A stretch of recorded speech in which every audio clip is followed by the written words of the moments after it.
Дагы бир угарманыбыз бар, угарман кулак сизде. Саламатсызбы? Кудайга шүгүр. Ассаламу алейкум дейсизби? Бишкек шаарынан Айлемир Төрахан. Ассаламу алейкум деп салам айта аласызбы? Адамдардын өлгөн мезгилдеринде, мисалы үчүн бизде көпчүлүгү бир күндө эле көмүп атышат. Ölümdü bir kaça türü var da. Klinikalık ölüm degen var. Koma havalı degen var. Hani biyologiyalıq ölüm degen var. Oşanışı Kırgızlardın ölgen adamdı 2 gün 3 gün tünetip durup ondan keyin gömgöndüğü tuğrağı desek deyim ben. Atınız kim? Törekan degen var. Törekan Mırza, mena siz salam aytыңыз desem siz aytpaydı. Assalamu aleykum aytыңыз. Emne üçün aytыңыз gelbeyt? Salamdı Arganda ese bola verет. Allah özgörüp etmeyin. Men molda olgon üçün men şariat көрсөтүп алып аткандайым ушундай салам айтыш керек. Ана теңирчилик жанагыда замашкаларда мен айткандын кереги жок болот. Урматтуу бир тууганым. Эгерде мага салам айтпасаңыз, анда мен сиз менен сүйлөшкүм келбейт.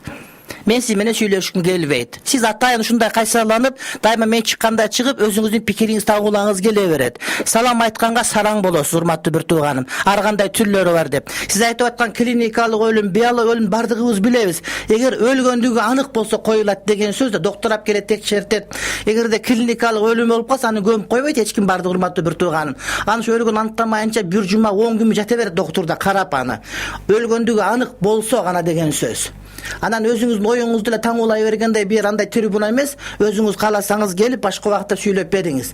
Мен уктурумду, урматтуу бир тууганым, андай пикириңизди айтканга болот. Бул жерде мен суроолорго жооп берем. Анан сиз болсо ушундай болуш керек деп мындай билдиргиңиз келсе, Марал ФМге кел, ошол жерден сурап жетекчиликтен өзүңүздүн пикириңизди жайылтканга убакыт табыңыз. Дагы бир угарманыбыз бар, кулак сизде. Алло. Кулак сизде. Ассаламу алейкум ва рахматуллахи ва баракатух. Ассаламу рахматуллахи ва баракатух. Кулак сизде. Чубакачы, мен сизден бир нече суроо боюнча кеңеш сурайын дедим эле. Биринчи суроом, выделение келгенде жана кыздарда ошол таратты бузабы же бузбайбы, ошону сурайын дедим эле. Неме айыл учурунда эмес, жөн эле келчү выделение. Түшүндүм. Экинчи суроом, Фазаил амал, Фазаил садакат деген китептерди окуганда дарат менен кармап, дарат менен окуш керекпи, жана эч нерсеге сүйөнбөй мындай отурган абалда окуш керекпи же сүйөнүп деле жатып деле окуса болобу деген суроом. Үчүнчү суроом, саждага барганда чыканак менен тизен үстү бири-бирине туш келиш керекпи же бир аз чыканак четирээк чыгып турса болобу, ошону сурайын дедим эле. Төртүнчү суроом, чыбагачы, мен турмушка чыга элек. Мен ошого турмушка чыга турган адамын, келечектеги адамың ушундай болсун, такаба болсун деп дуа кылса болобу? Ошону сурайын дедим эле.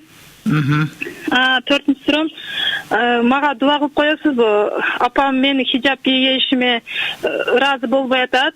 Хижап кийейин десем эле оронбой деп урушуп атат. Ошого мага дуа кылып коесузбу, апам мага макулдугун берсин деп. Бисмиллахир-рахманир-рахим. Урматтуу бир тууганым, Кудай Таалам бактылуу жерге турмушка чыкканды насип кылсын сизге.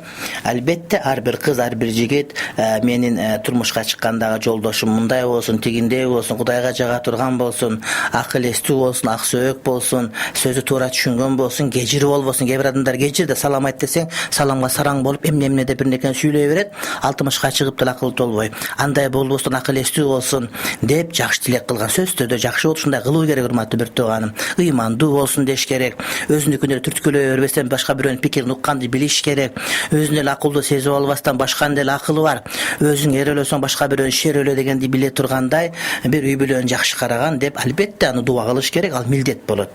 Анан апаңызга айтабыз, урматтуу эжем, урматтуу апам, кээ бир адамдардын кыздары сойко болуп кетип, анан кимден болгондугун билбей курсагын болтойтуп келип калгандар дагы бар.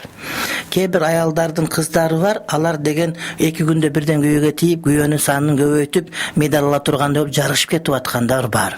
Кээ бир аялдардын кыздары бар, алар каякта жүргөнүн эч ким билбейт. Ар кандай улуттун астында жүргөндөрү бар. Кээ бир аялдардын кыздары бар, сойколук кылып жан баккандар бар. Сиздин кызыңыз жоолук салынам, Кудайдын шариятын аткарам деп атса, ага каршы болбоңуз, акылыңызды жыйыңыз. Эгерде сизди жана сиздин кызыңызды, ата энеңизди, дүйнөнүн баарын жараткан Кудай Тааланын шариятына каршы келип, Кудайдын каарына калып калсаңыз, эч ким сизге жакшылык кыла албай калат, урматтуу бир тууганым.